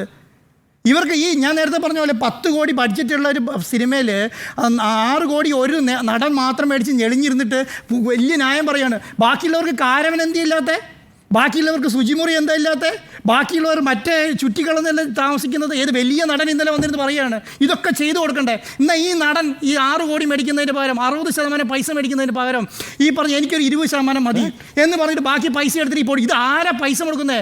പാവപ്പെട്ട പ്രൊഡ്യൂസർ കഷ്ടപ്പെട്ട് അവൻ്റെ വീടും കുടുംബം പണയം വെച്ചിട്ട് കൊടുക്കുന്ന പൈസ ഇവരുടെ അടുത്തെല്ലാം ദൂർത്തടിക്കുക. എന്നിട്ട് എനിക്ക് 2 കാരവൻ, എനിക്ക് ഇവിടുന്ന് ഹെലികോപ്റ്റർ അങ്ങോട്ട്, ഒരു ഹെലികോപ്റ്റർ ഇങ്ങോട്ട്, പിന്നെ ബിസിനസ് ക്ലാസ് ഫ്ലൈറ്റ് ദുബായിക്ക്. ഇപ്പം ഞാൻ ഇന്നലെ ഒരു പടം കണ്ടു. ഒരു സിനിമ ഷൂട്ട് ചെയ്യുന്നത് എവിടെയാണെന്നറിയോ? UK ഒരു സോങ് ഷൂട്ട് ചെയ്യാൻ വേണ്ടി UK പോവുക. ഇവിടെ ഒരു സ്ഥലം ഇല്ലാഞ്ഞിട്ട് നിങ്ങൾ UK പടം ഷൂട്ട് ചെയ്യാൻ സോങ് ഷൂട്ട് ചെയ്യുമ്പോൾ എത്ര ലക്ഷം എന്നറിയോ? 3.5 കോടി രൂപ UK പോയി ഫിലിം ഷൂട്ട് ചെയ്യാൻ, സോങ് ഷൂട്ട് ചെയ്യാൻ വേണ്ടിയിട്ട്. പ്രൊഡ്യൂസർ ഇരുന്ന് കരയുക, അയാൾ എങ്ങനെയെങ്കിലും ഇതൊന്ന് തീർത്തിട്ട് ഇതൊന്ന് ഇറക്കിയിട്ട് പോയാൽ മതി എന്ന് പറയും. ഇപ്പം നിങ്ങൾ ആലോചിച്ച് നോക്കിക്കേ, ഇപ്പം റിലീസാവാൻ വേണ്ടി ഇരിക്കുന്ന പടം 100-ലധികമാണെന്നേ. ഈ 100-ലധികം പടം മുടക്കിയ പാവപ്പെട്ടവൻ്റെ അവസ്ഥ എന്താ? ഇതിനാണ് ഇവർ വ്യവസായം എന്ന് പറയുന്നത്. എന്നിട്ട് ഞാൻ ഭയങ്കര ന്യായീകരണം പറയുന്നത് എന്ത്? ഈ പറയുന്ന വ്യവസായത്തെ തകർക്കുന്ന ഇവർ തന്നെയല്ലേ? ഇവിടെ ഏതെങ്കിലും മാധ്യമപ്രവർത്തകരാണോ ഈ പറഞ്ഞ സംവിധാനത്തിനെതിരെ വന്നത്? ഈ പറഞ്ഞ ആൾക്കാർക്കെതിരെ ആരോപണം വന്ന പോലീസ് അന്വേഷിക്കട്ടെ എന്നേ. അത് ഇവർക്ക് നേരെ നിന്ന് പറഞ്ഞാൽ എന്താണ്? എനിക്കെതിരെ ആരോപണം വന്നു, അന്വേഷിച്ചോളൂ, എനിക്ക് നിയമപരമായി കോടതി പോകാൻ പറ്റും. എന്തുകൊണ്ട് അത് സിദ്ദിഖിന് പറയാൻ പറ്റിയില്ല? ധാർമ്മിക ഉത്തരവാദിത്തം ഏറ്റെടുത്ത് പറഞ്ഞാൽ ഞാൻ തെറ്റിയതെന്ന് അർത്ഥം അല്ലേ? അല്ലെങ്കിൽ നിങ്ങൾ ആരെയും രാജിവെക്കുമോ? ഇപ്പോൾ അരുണിനെതിരെ ഇവിടെ ഒരു ആരോപണം വന്നാൽ അരുൺ പറയുമോ ഞാൻ തെറ്റ് ചെയ്തിട്ടില്ല, ഞാൻ രാജിവെച്ചിട്ട് വീട്ടിൽ പോകുന്നു പറയുമോ? ഇത് പറയുന്ന ലെവലിലേക്ക് ഒരു മാറി എന്നുള്ള അർത്ഥം എന്താ? എന്നിട്ട് അങ്ങനെ നിങ്ങൾ ജനറൈസ് ചെയ്യാണ്. ഏത് വിഭാഗത്തിലാണ് ഈ പറഞ്ഞ സംവിധാനം ഇല്ലാത്തത്? ഏത് വിഭാഗത്തിലാണ്? അങ്ങനെ ഏതെങ്കിലും ഒരാൾ തെറ്റ് ചെയ്തിട്ടുണ്ടെങ്കിൽ, ഇത് ഫോൾസ് അലിഗേഷനാണ് പറയുന്നതെങ്കിൽ അതിനേക്കാളും ഇവർ പറയുന്നതിനേക്കാളും വലിയ കുറ്റമല്ല അവർ ചെയ്യുന്നത്. എൻ്റെ കുടുംബം, എൻ്റെ ജീവിതവും, എൻ്റെ സംവിധാനവും നശിപ്പിക്കുകയാണെന്ന് തൻ്റെ അടുത്തോടു കൂടി പറയാൻ ഇവർക്ക് എന്തുകൊണ്ട് പറ്റില്ല? ഇപ്പം എനിക്ക് തോന്നുന്നു 8ഓളം ആരോപണങ്ങളാണ് അങ്ങനല്ലേ? 8 ആരോപണം, 8 പേരിൽ ആരെങ്കിലും ഒരാൾ 15 പരാതി കിട്ടിയെന്ന് പറഞ്ഞു. 15 പരാതിയിൽ ഏതെങ്കിലും ഒരാൾ വന്നിട്ട് എനിക്കെതിരെ ഇങ്ങനെ ഒരു ആരോപണം ഇല്ലയെന്ന് പറഞ്ഞോ? ബാബുരാജ് അങ്ങാണ്ട് കുറച്ച് ഭാഗത്ത് ഒന്ന് പറഞ്ഞു, ബാക്കി ആരെങ്കിലും പറഞ്ഞോ എനിക്കെതിരെ ഇങ്ങനെ ഒരു ആരോപണം ഇല്ലയെന്ന്? ഈ പറയുന്ന സംവിധാനത്തെ ജനറലൈസ് ചെയ്തിട്ട് ഇവരെവിടെയോ ചെയ്യേണ്ട കാര്യത്തെ ഈ പറഞ്ഞ സംവിധാനമൊക്കെ ചെയ്യാതെ ഒരു ഉത്തരവാദിത്വം ഇല്ലാതെ പറയും. 10,000 കോടി വ്യവസായത്തിൽ ഈ പറഞ്ഞ 500 പേർക്ക് വേണ്ടിയിട്ടാണ്, 500-600 പേർക്ക് വേണ്ടിയിട്ടാണ് ഈ പറഞ്ഞ സംവിധാനം ഉള്ളത്. 3.5 കോടി ജനങ്ങൾ പോയി സിനിമ കാണുന്നത് അവർക്കൊരു സാറ്റിസ്ഫാക്ഷന് വേണ്ടിയിട്ടാണ്. നിങ്ങൾ അടുത്ത കാലത്ത് നോക്കിയിട്ട് ഇപ്പോൾ അടുത്ത കാലത്ത് ഇറങ്ങിയ പടങ്ങൾ നോക്കിയോ? ഒന്ന് പ്രേമലു, മഞ്ഞുമൽ ബോയ്സ്, ഈ പറഞ്ഞ സിനിമകളിൽ എത്ര പേര് അമ്മേൻ്റെ അംഗങ്ങളാണ്? യെസ്. നിങ്ങളത് ആലോചിച്ച് നോക്കിയാൽ ഈ പടങ്ങളാണല്ലോ ഇപ്പം 100 കോടി 50 കോടി ക്ലബ്ബിൽ കയറിയത്. ഈ പടങ്ങളിൽ ഏതെങ്കിലും ഒരു അമ്മയിലെ അംഗങ്ങളായിട്ടാണ് മോഹൻലാൽ പ്രൊഡ്യൂസ് ചെയ്ത പടാ, മമ്മൂട്ടി പ്രൊഡ്യൂസ് ചെയ്ത പടാ? ഒന്നുമല്ല. ഈ സാധാരണ പിള്ളേരെ, ചെറിയ പിള്ളേരുണ്ടല്ലോ, +2 കഴിഞ്ഞ് ഡിഗ്രി കഴിഞ്ഞ് നേരെ ഇറങ്ങിയിട്ട് സിനിമ കഴിഞ്ഞിട്ട് 100-150 കോടിയിലേക്ക് പോകുന്ന കാലത്ത് ഇവരുടെ ജാട കണ്ടോണ്ട് ആർക്കിരിക്കാനാണ്? നിങ്ങൾ വേണമെങ്കിൽ അങ്ങോട്ട് പോയിക്കോ, നിങ്ങൾ ഇങ്ങനെ പോയിക്കോ. ഇന്നലെ പൃഥ്വിരാജ് പിന്നെ പത്രസമ്മേളനം നടത്തിയപ്പോൾ ഒരു വലിയ സ്റ്റേജിൻ്റെ മേലെ ഇരിക്കുകയാണ്. പത്രക്കാരൊക്കെ ഒരു 100 മീറ്റർ അപ്പുറം ഇരിക്കുന്നു. എന്നിട്ട് മൈക്കിൽ കൂടെ ചോദിക്കുകയാണ്. അപ്പം 5 ചോദ്യം കഴിഞ്ഞപ്പോൾ 6 ചോദ്യം കഴിഞ്ഞപ്പോൾ തൊട്ടപ്പുറേന്ന് പിന്നെ ആങ്കർ വിളിച്ചു പറയാണ്, ഒരു ചോദ്യം കൂടെ ചോദിച്ച് നിർത്താം. അതിനേക്കാളും ഡീസൻ്റ് ആയിരുന്നു സിദ്ദിഖ്. ഒരു റൂമിൻ്റെ അകത്ത് എല്ലാവരും മാക്സിമം കേട്ടു അതെങ്കിലും.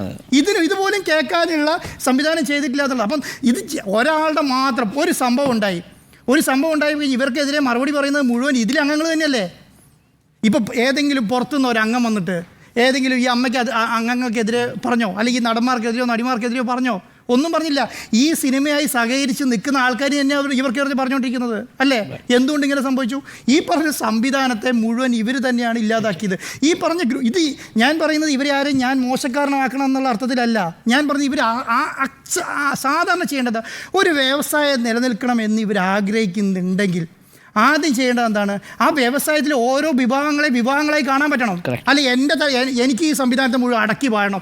അപ്പോൾ എൻ്റെ ഒരാൾ പിന്നെ ഇത് പ്രൊഡ്യൂസർ അസോസിയേഷൻ ഇരുന്നോട്ടെ, എൻ്റെ ഒരാൾ ഡിസ്ട്രിബ്യൂഷൻ അസോസിയേഷൻ ഇരുന്നോട്ടെ, എൻ്റെ ഒരാൾ ഫിയോക്കിൻ്റെ തലപ്പത്തിരുന്നോട്ടെ, എൻ്റെ ഒരാൾക്ക് ഫെഫ്കേൻ്റെ തലപ്പത്തിരുന്നോട്ടെ. എന്നിട്ട് ഞാൻ ഇതിനൊക്കെ രാജാവിനെ പോലെ ഇരുന്ന് ഭരിക്കും. അതുകൊണ്ടാണ് സാറേ ഇതിന് താര രാജാവ് എന്നൊക്കെ എഴുതി വെച്ചിരിക്കുന്നത്. പണ്ടത്തെ ആൾക്കാർ താര രാജാവ് എന്ന് പറഞ്ഞിട്ടുണ്ടെങ്കിൽ ഒന്നും കാണാതെ പറഞ്ഞെന്ന് വിചാരിച്ചിരിക്കുന്നത്. നിങ്ങൾ ഈ അടുത്ത കാലം ഏത് പ്രൊഡ്യൂസർ വേണമെങ്കിൽ വിളിച്ച് നോക്കിക്കോ, പണം കൊടുക്കുന്നവന് സാമാന്യ വിലയുണ്ടാവുമല്ലോ ലോകത്ത്. സാമാന്യ ലോകത്ത് വിലയിൽ ഞാൻ ഇതിൻ്റെ ഭാഗമായിരുന്ന ആളാണ്. എനിക്കിത് നല്ല രീതിയിൽ അറിയാം. ഇതിപ്പോൾ പറഞ്ഞിട്ടില്ലല്ലോ, ഇതിപ്പോൾ പറഞ്ഞില്ലെങ്കിൽ നമ്മുടെ മനസ്സാക്ഷിക്ക് നമുക്ക് ഇത് വരില്ല. ആ പ്രയോഗം തന്നെ നോക്കൂ, താരരാജാവ്. രാജാവുള്ള സ്ഥലത്ത് ഇതേ സംഭവിക്കും. കാരണം ഒരു രാജാവ് നിൽക്കുകയാണ്. ഞാൻ ഈ പറഞ്ഞ പേരുകൾ നിങ്ങൾ നോക്കിയോ, ഇല്ലെങ്കിൽ ഇല്ലയെന്ന് പറയാം. ഞാൻ തന്നെ ഒരു പ്രൊഡക്ഷൻ കമ്പനി ഉണ്ടാക്കുക, ഞാൻ തന്നെ എന്താണ് നടൻ, പ്രധാന നടൻ ഞാൻ തന്നെ. ഞാൻ പറയുന്ന നടീനെ വെക്കും, ഞാൻ പറയുന്ന പ്രൊഡ്യൂസറെ വെക്കും. നിങ്ങളൊരു കഥ പറയാൻ ഈ നടന്മാരെ അടുത്ത് പോയി നോക്കിക്കുക, കാണണമെങ്കിൽ ആദ്യത്തൊക്കെ കേൾക്കും, ശരി ഓക്കെ എന്നൊക്കെ പറയും. അത് കഴിഞ്ഞിട്ട് എന്താ സംഭവിക്കുക? അത് കഴിഞ്ഞിട്ട് ആദ്യം പറയും നമുക്ക് ആ നടിനേക്കാൾ നല്ലത് മറ്റേ നടിയാണ്. നമുക്ക് എന്തെങ്കിലും തിരിച്ചു പറയാൻ പറ്റുമോ? കാരണം ഇദ്ദേഹമാണല്ലോ രാജാവ്. ഇദ്ദേഹം ഇല്ലെങ്കിൽ നമുക്ക് പൈസ കിട്ടില്ല, ഇദ്ദേഹം ഇല്ലെങ്കിൽ നമുക്ക് പ്രൊഡക്ഷനും ചെയ്യാൻ പറ്റില്ല, പ്രൊഡ്യൂസും കിട്ടും, ഇവരിട്ട് സമയമായിട്ട് തരില്ല. ഇനി ഏതെങ്കിലും ഒരു നല്ല ഇവരൊക്കെ പറയുന്ന രാജിക്ക്, അപ്പോൾ ഈ സംവിധാനത്തിൽ ഞാൻ പറയുകയാണ്, ഏതെങ്കിലും ഒരു നടൻ ലാഭം കിട്ടും എന്ന് കണ്ടു എന്ന് വെച്ചോളൂ, തോക്കും എന്ന് വിചാരിക്കുന്ന ഏതെങ്കിലും ഒരു, അല്ലെങ്കിൽ പിന്നെ എന്താണ് പരാജയപ്പെടും എന്ന് വിചാരിക്കുന്ന ഏതെങ്കിലും ഒരു സിനിമ ഇവർ പ്രൊഡ്യൂസ് ചെയ്യുന്നുണ്ടോ? ഒരെണ്ണം പറ. 100% വിജയിക്കും എന്ന് കാണുന്ന സിനിമ അപ്പം അത് ഈ പറഞ്ഞ കമ്പനികളുടെ അടുത്തേക്ക് പോകും. പൊളിയുമെന്ന് ഏകദേശം 1% ഇവർക്ക് തോന്നിയാൽ മതി, അതും ആ പ്രൊഡ്യൂസർ ചെയ്തോട്ടെ പറയും. ശരി ശരി.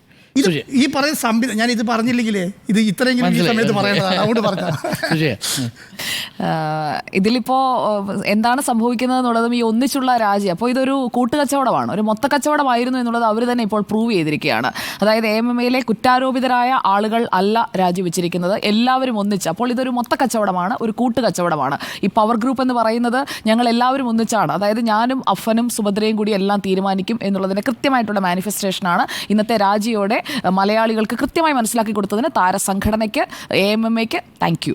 അപ്പോൾ ഇനി അതിൻ്റെ പേരിൽ ഞങ്ങളെ നിങ്ങൾ രാജിവെപ്പിച്ചേ എന്ന് പറഞ്ഞുകൊണ്ട് മാധ്യമങ്ങളുടെ മുകളിലേക്ക് കയറാൻ വന്നിട്ട് കാര്യമില്ല. അങ്ങനെ വന്നിട്ട് ഒരു കാര്യവുമില്ല. കാരണം മാധ്യമങ്ങളല്ലല്ലോ ഈ കാര്യങ്ങളൊക്കെ ചെയ്യാൻ ഇവരോട് പറഞ്ഞത്.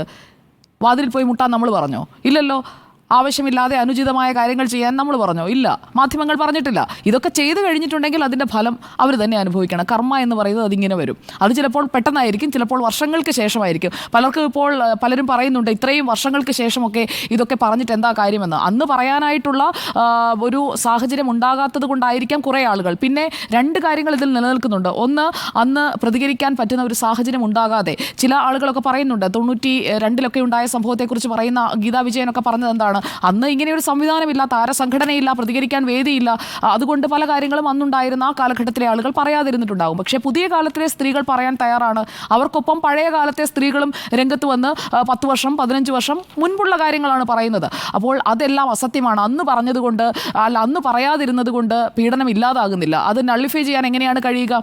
അന്ന് പറഞ്ഞില്ല, നിങ്ങൾ അന്ന് സഹകരിച്ചു, അതിനുശേഷം ഇന്ന് നിങ്ങൾ അതേക്കുറിച്ച് തുറന്നു പറയുന്നു. അപ്പോൾ നിങ്ങളുടെ ഭാഗത്ത് എന്താണ് ന്യായം എന്ന് ചോദിച്ചു കഴിഞ്ഞാൽ ആ യുക്തി നിലനിൽക്കില്ല. കാരണം നിയമവ്യവസ്ഥ അനുസരിച്ച് നിങ്ങൾക്ക് എപ്പോഴാണോ വെളിപ്പെടുത്താൻ തോന്നുന്നത് അപ്പോൾ നിങ്ങൾക്ക് വെളിപ്പെടുത്താം. നിങ്ങൾക്ക് തെറ്റാണെന്ന്, ഒരു ഒഫൻസ് ആണെന്ന് നിങ്ങൾക്ക് തോന്നുന്നത് എപ്പോഴാണോ അപ്പോൾ വെളിപ്പെടുത്താം. അതെ, നിങ്ങൾ ഇരയാക്കപ്പെട്ടു എന്ന് നിങ്ങൾക്ക് തോന്നുമ്പോഴാണ് വെളിപ്പെടുത്തേണ്ടത്. പക്ഷേ അവിടെ ഒരു കാര്യം കൂടി നമ്മൾ ശ്രദ്ധിക്കേണ്ടതുണ്ട്. ഈ ഇര എന്ന ആനുകൂല്യം പറ്റിക്കൊണ്ട് ബ്ലാക്ക് മെയിലിങ്ങിന് ആരെങ്കിലും പോവുകയാണെങ്കിൽ അത്തരക്കാരെ നമ്മൾ തുറന്നു കാട്ടുക കൂടി വേണം. കാരണം പല കുടുംബങ്ങളും തകർന്നതിന് ശേഷമായിരിക്കും ഈ ഇരയാണ് എന്ന വ്യാജേന വരുന്ന ബ്ലാക്ക് മെയിലേഴ്സ് അവർ പിൻവാങ്ങുന്നത്. അവർ കൃത്യമായി പണത്തിന് വേണ്ടി വരുന്ന ആളുകളാകും. അങ്ങനെയുള്ള ആളുകളെ പെട്ടെന്ന് മനസ്സിലാക്കാൻ കഴിയും. കൃത്യമായി പരാതി നൽകാൻ അവർ തയ്യാറാവില്ല.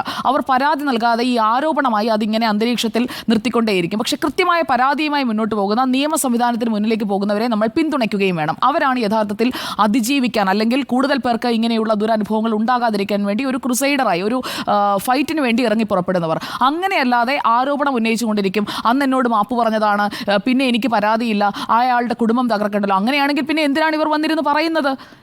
അവർക്ക് പരാതി കൊടുക്കണം. പരാതി കൊടുക്കാനായിട്ടുള്ള ഒരു സ്പേസാണ് ഹേമ കമ്മിറ്റി പഠനത്തിലൂടെ പുറത്തു വന്ന വിവരങ്ങളിലൂടെയൊക്കെ ഉണ്ടായിരിക്കുന്നത്. അപ്പോൾ അതിനെ കൃത്യമായി ഉപയോഗിക്കുകയാണ് വേണ്ടത്. യഥാർത്ഥത്തിൽ നടന്ന കുറ്റകൃത്യം അതിന്ന് പരാതിപ്പെടേണ്ടതാണെന്ന് ബോധ്യപ്പെട്ട് അതിൽ പരാതിയിലേക്ക് പോവുകയാണ് ചെയ്യേണ്ടത്. അപ്പോൾ എനിക്ക് തോന്നുന്നു അങ്ങനെയുള്ള ജെന്യുവിനായിട്ടുള്ള കംപ്ലൈനൻസിനെയാണ് നമ്മൾ പ്രോത്സാഹിപ്പിക്കുന്നത്. കാരണം യഥാർത്ഥത്തിൽ ഇരയാക്കപ്പെട്ട ഒരുപാട് പേരുണ്ട്, ഒന്നോ രണ്ടോ ഒന്നുമല്ല, ഒരുപാട് പേരുണ്ട്. അതിൽ ഈ പറയുന്ന വലിയ ടീമുകളുടെയൊക്കെ ക്രൂരതയ്ക്കിരയായ ആളുകളുണ്ട്. അവരിൽ പലരും പുറത്തേക്ക് വരാത്തത് ഭയന്നിട്ട് തന്നെയാണ്. പലരും നമ്മളെ വിളിക്കുന്നുണ്ട്.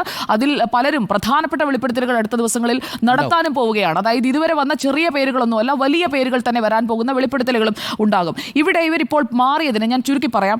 എനിക്കറിയാം സമയം കുറച്ച് കൂടുതലായി എന്ന്. ഞാൻ പറയാൻ ഉദ്ദേശിച്ചത്, ഇപ്പോൾ ഇവർ മാറിയത് അവരവരുടെ ഒരു ധാർമ്മിക ഉത്തരവാദിത്തം ഏറ്റുപിടിച്ചുകൊണ്ട്, അവരുടെ ഒരു ധാർമ്മികത അങ്ങ് ജ്വലിച്ചതുകൊണ്ട് അവരങ്ങ് ചെയ്തതാണെന്നൊന്നും ഞാൻ കരുതുന്നില്ല. ഇത് തന്ത്രമാണ്. ഇത് പ്രതികരിക്കാതിരിക്കാനായിട്ടുള്ള ഒരു ഒളിച്ചോടൽ തന്ത്രം മാത്രമാണ്. അത് മാത്രമാണ് ചെയ്തത്. മോഹൻലാലിന് എന്താ ധൈര്യമില്ലേ? എത്ര നന്നായിട്ട് അഭിനയിക്കുന്ന ആളാണ്. ക്യാമറ കണ്ടു കഴിഞ്ഞാൽ ഉടൻ കഥാപാത്രമായി മാറുന്ന മോഹൻലാലിന്, അദ്ദേഹം ആങ്കർ ചെയ്യുന്ന റിയാലിറ്റി ഷോ ഇപ്പോൾ 6-7 സീസണായി. ഇത്രയും സീസണിൽ വന്നിട്ട് അവരെയൊക്കെ എഡ്യൂക്കേറ്റ് ചെയ്യുന്ന, അവരുടെ മുന്നിലൊക്കെ കൃത്യമായി എന്താണോ കൊടുത്തിരിക്കുന്ന റോൾ അതനുസരിച്ച് കൃത്യമായി സംസാരിക്കുന്ന, നന്നായി സംസാരിക്കാൻ അറിയാവുന്ന മോഹൻലാൽ ഈ പ്രസിഡന്റ് സ്ഥാനത്ത് ഇരുന്നു കൊണ്ട് എന്തുകൊണ്ട് റിയാക്ട് ചെയ്തില്ല? അദ്ദേഹം റിയാക്ട് ചെയ്തിട്ട് ഈ സ്ഥാനം ഒഴിഞ്ഞിരുന്നെങ്കിൽ സമൂഹം അദ്ദേഹത്തിനെ കുറച്ചുകൂടി റെസ്പെക്ട് ചെയ്തേരെ എന്നുള്ളതാണ് ഈ വിഷയത്തിൽ എൻ്റെ ടേക്ക്. കാരണം ഈ സ്ഥാനം ഒഴിയുന്നതിന് മുൻപ് ഒരു വാർത്താക്കുറിപ്പിലൂടെ ആയിരുന്നില്ല അവർ സ്ഥാനം ഒഴിയേണ്ടത്. ഒന്നിച്ചൊരു വാർത്താ സമ്മേളനം വിളിക്കണം. 17 പേരും ഇരിക്കുന്ന ഒരു വാർത്താ സമ്മേളനം. 17 പേരും പലയിടത്താണ്, സാധിക്കില്ല, ഓൺലൈനായിട്ടാണ് മീറ്റിംഗ് എന്ന് പറയാം. എങ്കിലും സിദ്ദിഖിന്റെ നേതൃത്വത്തിൽ അന്ന് നടത്തിയതുപോലെയുള്ള റിഹേഴ്സൽ എടുത്തിട്ടാണെങ്കിലും അന്ന് നടത്തിയതുപോലെയുള്ള ഒരു വാർത്താ സമ്മേളനം നടത്താമല്ലോ. പ്രസിഡന്റ് ഇരിക്കുന്നിടത്തേക്ക് ബാക്കിയുള്ളവർക്ക് എത്താം. പ്രസിഡന്റ് ചെന്നൈയിലാണെങ്കിൽ അവിടേക്ക് ബാക്കിയുള്ളവർക്ക് എത്താം. ഇന്ന് ഫ്ലൈറ്റ് കണക്ടിവിറ്റി ഉണ്ട്. ഇത്രയും ദിവസമായല്ലോ ഈ ആരോപണങ്ങൾ വന്നു തുടങ്ങിയിട്ട്. ഒന്നിച്ചിരുന്ന് അവർ ആർജവത്തോടെ പറയണമായിരുന്നു, ഞങ്ങൾ ഇതിന്റെ ധാർമ്മികമായ ഉത്തരവാദിത്തം ഏറ്റെടുക്കുന്നു, അതുകൊണ്ട് ഞങ്ങൾ എല്ലാവരും മാറി നിൽക്കുകയാണ്, പുതിയ നേതൃത്വം വരട്ടെ, സ്ത്രീകൾ വരട്ടെ, വനിതകൾ വരട്ടെ എന്നൊക്കെ അവർ പറഞ്ഞിരുന്നെങ്കിൽ അവരുടെ നിലയും വിലയും ഒക്കെ എത്ര ആയേനെ. 2 മാസം സമയമെടുത്ത് അതെ, പിരിച്ചുവിട്ടിട്ട് അല്ല, ഇത് സാറേ സമയം ബൈ ചെയ്യുകയാണ്. They are buying time, nothing, അല്ലാതെ മറ്റൊന്നുമില്ല.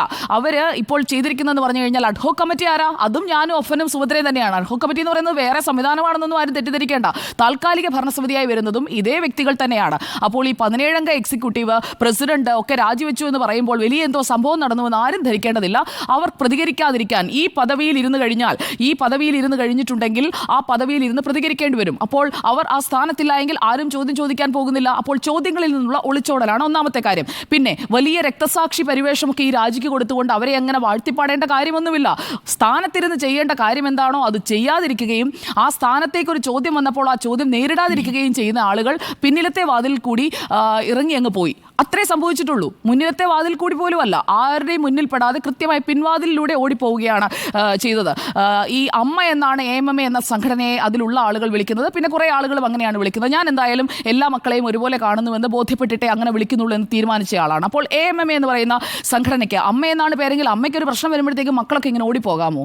ആ പ്രശ്നം പരിഹരിക്കണ്ടേ? ആ പ്രശ്നം വന്നപ്പോഴേക്കും അമ്മയുടെ അടുത്തു നിന്ന് എല്ലാവരും താക്കോലിട്ട് പൂട്ടിയിട്ട് ഓടിപ്പോവുകയാണ്. ഇന്ന് അല്ലമീൻ ഇവിടെ കാണിച്ചു തന്നു, അവിടെ പൂട്ടിയിട്ടിരിക്കുന്നത് അലി അക്ബർ ഷായും അല്ലമീനുമായിരുന്നു അവിടെ. അപ്പോൾ കൃത്യമായി പൂട്ടിയിട്ടിട്ട് പോയിരിക്കുകയാണ്. ഒരു പ്രശ്നം വരുമ്പോൾ അത് പരിഹരിക്കണ്ടേ? ഓടിപ്പോകാൻ പറ്റുമോ? ഞാൻ ഇവിടുന്ന് പോകുന്ന ആളല്ലേ അതിനോട്. അതെ, അത് 25 വർഷം ഇരുന്നിട്ടാണേ പോയത്. 25 വർഷം ജനറൽ സെക്രട്ടറി ആയിരുന്നു, 1-2 വർഷമല്ല. ഈ പ്രശ്നങ്ങളൊക്കെ നടന്ന കാലയളവിൽ മുഴുവൻ ഈ പരാതിയൊക്കെ വന്നപ്പോഴൊക്കെ ജനറൽ സെക്രട്ടറി ആയിരുന്ന ആളാണ് പറഞ്ഞത്. എന്തായാലും അദ്ദേഹത്തെ ഒരു കാര്യത്തിൽ ഞാൻ റെസ്പെക്ട് ചെയ്യുന്നുണ്ട് കേട്ടോ. കാരണം അയാൾക്കെതിരെ വന്ന ആരോപണത്തിൽ ഇടവേള ബാബു ഇപ്പോൾ തിരിച്ചു പരാതി കൊടുത്തു. ആരോപണം ഉന്നയിച്ച 2 പേർക്കെതിരെയും തിരിച്ചു പരാതി കൊടുത്തു.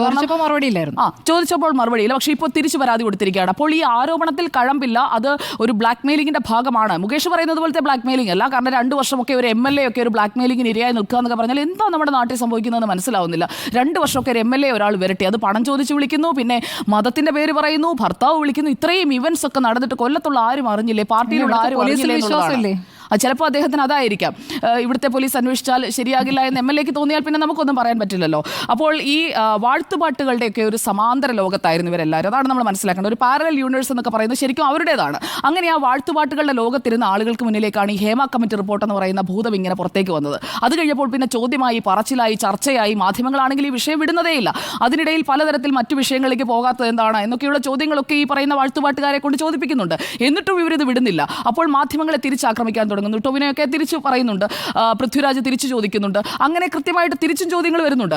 എന്നിട്ടും ഈ വാർത്ത വിടുന്നില്ല. കൂടുതൽ പേർ വെളിപ്പെടുത്തലുമായി വരുന്നു. അപ്പോൾ ഇനിയും ഇരുന്ന് കഴിഞ്ഞാൽ ശരിയാകില്ല എന്ന് തോന്നിയിട്ട് അവരങ്ങ് ഇറങ്ങിപ്പോയതാണ് എന്നുള്ളതാണ് ഇതിൽ ചുരുക്കി പറയേണ്ട കാര്യം. ഇവിടെ ഒറ്റ കാര്യം കൂടി പറഞ്ഞ് ഞാൻ അവസാനിക്കാം. ഈ ആരോപണങ്ങൾ എന്തായാലും അന്വേഷിക്കണം. ഈ ആരോപണങ്ങൾ കൊടുത്തിരിക്കുന്ന അല്ലെങ്കിൽ ആരോപണങ്ങൾ ഇങ്ങനെ പറഞ്ഞുകൊണ്ടേയിരിക്കുന്ന ആളുകൾ പരാതി കൃത്യമായിട്ട് കൊടുക്കണം. പരാതി കൊടുത്തിട്ട് അതിൽ അന്വേഷണം നടക്കുകയും അതിൽ കുറ്റക്കാരാണോ എന്ന് കണ്ടെത്തുകയും വേണം. അല്ലാതെ ഈ തെറ്റ് ചെയ്തവരെ ശിക്ഷിക്കുന്നതിന് പകരം ഇത് വെറുതെ ഒരു ബ്ലാക്ക് മെയിലിംഗ് തന്ത്രമാക്കി മാറ്റുകയും പണം വാങ്ങി സെറ്റിൽ ചെയ്യുകയും ചെയ്യുകയാണെങ്കിൽ നിങ്ങൾ കാണിക്കുന്നത് വലിയ ക്രൂരതയാണ്. യഥാർത്ഥത്തിൽ ഇരകളാക്കപ്പെട്ട ഒരുപാട് പേർ നിങ്ങൾക്ക് നീതി കിട്ടുകയാണെങ്കിൽ നിങ്ങൾക്ക് പിന്നാലെ വരാൻ കാത്തിരിക്കുന്നുണ്ട്. അപ്പോൾ അവരെ നിരാശപ്പെടുത്തരുത് എന്നുള്ളതാണ്. മാത്രമല്ല AMMA എന്ന് പറയുന്ന താരസംഘടന ഇല്ലാതാകണമെന്നോ സിനിമ വ്യവസായം നശിക്കണമെന്നോ ആഗ്രഹിക്കുന്ന ആളൊന്നുമല്ല ഞാൻ. അതുകൊണ്ട് ഈ സംഘടനകൾ ഉണ്ടാകണം. സംഘടനകൾ ജനാധിപത്യ ബോധത്തോടെ ഉണ്ടാകണം. ആ സംഘടനയ്ക്കുള്ളിൽ ഒരു ജനാധിപത്യത്തിന്റെ വെളിച്ചം ഉണ്ടാകണം. ഇതിനകത്ത് അതില്ലായിരുന്നു. അതാണ് അവിടെ സംഭവിച്ചത്. WCCയിലെ അംഗങ്ങൾ പോയപ്പോൾ നമ്മളത് കൃത്യമായി കണ്ടതാണ്. അതുകൊണ്ട് ഒരു ജനാധിപത്യത്തിന്റെ വെളിച്ചമുള്ള 1-2 ജനാലകളെങ്കിലും ഫിറ്റ് ചെയ്തിട്ട് വേണം ഇനി ആ AMMA എന്ന് പറയുന്ന സംഘടന 2 മാസം കഴിഞ്ഞിട്ടാണെങ്കിൽ 2 മാസം, 2 വർഷം കഴിഞ്ഞിട്ടാണെങ്കിൽ 2 വർഷം. ഒരു കാര്യം കൂടി പറഞ്ഞേക്കാം, കോടതി എന്തായാലും 10-ാം തീയതി ഒരു തീരുമാനം പറയും. ഹേമ കമ്മിറ്റി റിപ്പോർട്ട് വിളിച്ചു വരുത്തിയതിനു ശേഷം. അപ്പോൾ നമുക്ക് ബാക്കി കാണാം, ബാക്കി പറയാം. ഹേമ കമ്മിറ്റി റിപ്പോർട്ടിന്റെ കോഴ്സ് നഷ്ടപ്പെടുന്ന അവസ്ഥയിലേക്ക് പോകുന്നു. ഇല്ല, ഹേമ കമ്മിറ്റി തന്നെയാണ് ഇതിൽ പ്രധാനം. അവിടെ ഈ ഫ്യൂഡൽ മനോഭാവവും മാടമ്പിത്തവും ഒക്കെയുള്ള ആളുകളുടെ പല വിഗ്രഹങ്ങളും ഒക്കെ ഉടയട്ടെന്നേ, ഉടയാനുള്ളതൊക്കെ ഉടയട്ടെ. അപ്പോൾ എന്തായാലും അവർ പറഞ്ഞതുപോലെ WCC പറഞ്ഞ ഒരു കാര്യം കൂടി പറഞ്ഞ് നമുക്ക് അവസാനിപ്പിക്കാം. എന്തായാലും ഒരു പുനരാലോചിച്ചുകൊണ്ടുള്ള ഒരു പുനർനിർമ്മാണം, ഒരു പുതിയ വിപ്ലവമാണ് വരുന്നതെങ്കിൽ അത് വരട്ടെ. എല്ലാ മേഖലയിലും വിപ്ലവം നല്ലതാണല്ലോ. അതെ, തീർച്ചയായിട്ടും ഒരു പുനരാലോചന, ഒരു പുതു ക്രിയേറ്റിവിറ്റി, ഒരു പുതിയ സർഗ്ഗലോകം ഒക്കെ ഉണ്ടാവട്ടെ. അവിടെ ആത്മാഭിമാനത്തിന് തുല്യ വിലയുള്ള ഒരു സമൂഹമായി അത് മാറാൻ കഴിയട്ടെ. ധാരാവിയും കണിമംഗലവും ഒക്കെ വളരെ പെട്ടെന്ന് ഒറ്റ രാത്രി കൊണ്ട് പരിപാടി ഒഴിപ്പിക്കാനും ഉത്സവം നടത്താനും ഒക്കെ കഴിയുന്ന ആളുകൾക്ക് ഈ ചോദ്യത്തിന് മുന്നിൽ പിടിച്ചു നിൽക്കാനാവാതെ രാജിവെച്ചോടേണ്ടി വരുന്നൊരു സാഹചര്യം ഉണ്ടാവുന്നു. നിർഭാഗ്യകരം ആണ്. കൂടുതൽ പ്രതികരണങ്ങൾ ഉണ്ടാവും എന്ന് തന്നെയാണ് നമ്മളും പ്രതീക്ഷിക്കുന്നത്. നമ്മൾ ഈ തോറ്റോടിയോ താരങ്ങൾ എന്ന ചോദ്യത്തിന് 4 പേരുടെയും അഭിപ്രായം യെസ് എന്ന് തന്നെയാണ്.